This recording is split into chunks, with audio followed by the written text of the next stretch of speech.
Давайте начнем вот с этой таблички. Вы можете видеть процент иммигрантов, процент людей, которые не родились в США, которые задействованы в той или иной профессии.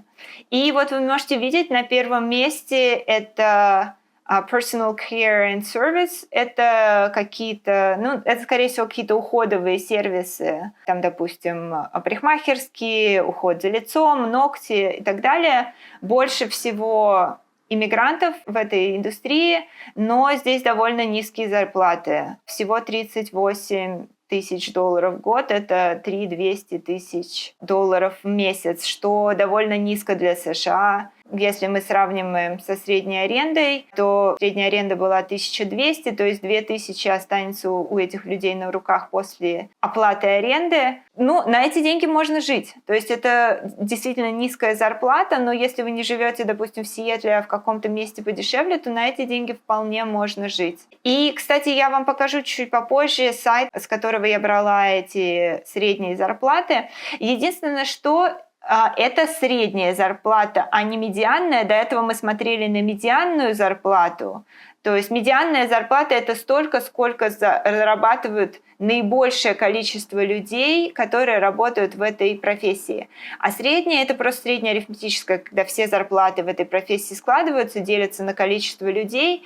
И обычно, когда мы говорим о зарплате, средняя зарплата будет несколько выше, чем медианная, потому что будут люди, которые зарабатывают очень много. То есть, допустим, когда я смотрю на зарплаты, я обычно смотрю на медианные. Сейчас у меня медианных нет. Я бы, наверное, немножко еще процентов 5-10 с этих зарплат бы убирала, чтобы получать медианную. Итак, вторая индустрия, в которой работают иммигранты, это строительство. И extractive – это, скорее всего, имеется в виду добыча природных ресурсов. Тоже 24,4% людей. И здесь уже выше зарплаты. То есть 61 500, 5125 в месяц. Кстати, забыла сказать, это до уплаты налогов. Здесь я уже налоги не считала, потому что в США от того, сколько вы зарабатываете, зависит, сколько вы платите налогов. Чем больше вы зарабатываете, тем больше у вас будет налоговая ставка. И да, здесь я ее уже не рассчитывала. Да, кстати, поэтому из этих 3200 нужно не только вычитать аренду, нужно еще убрать из них, наверное, процентов 15 налога. Вот. Затем производство 24% и зарплата чуть выше, чем в сервисах, но все равно невысокая. Вы можете посмотреть дальше. Если мы говорим о высоких зарплатах, бизнес, финансы и IT, как вы можете видеть, их все объединили. 17,7% иммигрантов и средние зарплаты намного выше, уже 90 580 в год. Это 7500 в месяц до налогов. Но, кстати, если мы будем смотреть только на IT, зарплаты в IT будут значительно выше. То есть зарплаты в IT могут быть 150 тысяч в год, 200 тысяч в год, могут быть и 300, и 400, если это топовые специалисты. Но здесь из-за того, что их всех собрали в одну кучу, и бизнес, и финансы, и IT, вот получилась усредненная зарплата в 90 тысяч. Затем идет 15% это фермерство, рыболовное и лесное хозяйство. Здесь тоже небольшие зарплаты. И вот, кстати, в этой индустрии очень много латиноамериканцев. И здесь много еще людей, которые приходят на сезонную работу. Допустим, они какое-то время проходят в США, работают в сельском хозяйстве, потом уезжают обратно к себе в страну. Вот. В продажах 12% и менеджмент 12%.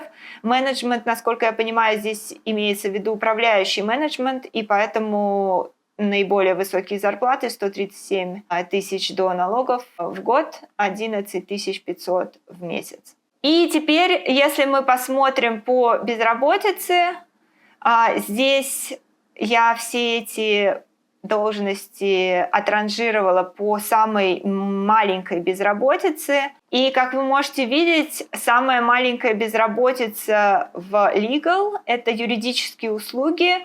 И здесь тоже очень высокие зарплаты, то есть 133 800 средняя зарплата в год 11 100 в месяц. То есть вот это очень неплохо быть юристом в США.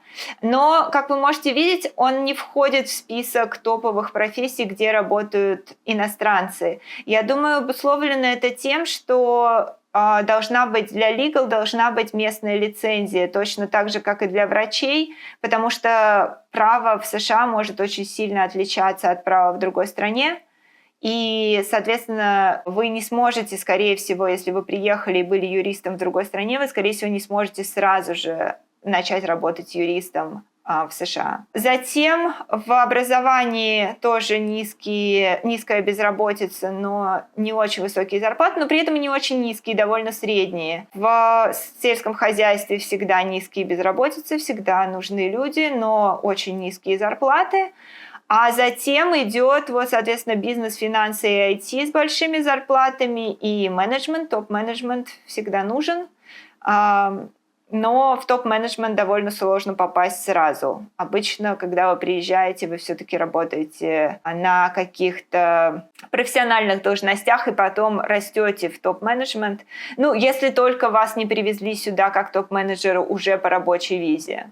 Здесь есть healthcare support. Это для контекста в медицине очень высокие зарплаты в США, но это помощники в медицине. То есть, допустим, люди, которые помогают на операциях, это, скорее всего, люди, которые даже не медсестры, медбратья. То есть для того, чтобы стать здесь медсестрой, медбратом, нужно высшее образование бакалавра, а вот, скорее всего, support, это вы можете посмотреть, кстати, об этом видео с интервью Наташи, которая 28 лет в США, я оставлю здесь ссылочку на это видео. Она как раз рассказывала, что она приехала, и она училась на курсах, меньше года у нее это заняло, на помощника на операциях. И вот, как вы можете видеть, невысокая безработица здесь, но и довольно невысокие зарплаты. Хотя мне кажется, что тоже будет сильно отличаться от конкретной функции.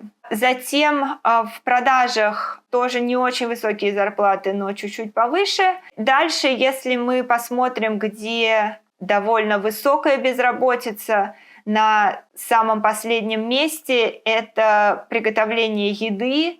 Ну, то есть, скорее всего, это ресторанный бизнес, повара, официанты, низкие зарплаты и высокая безработица. Не очень жизнеутверждающе это выглядит. Вот. Соответственно, можете посмотреть подробнее дальше все эти таблички. Я прикреплю ссылку на эту мою табличку в описании.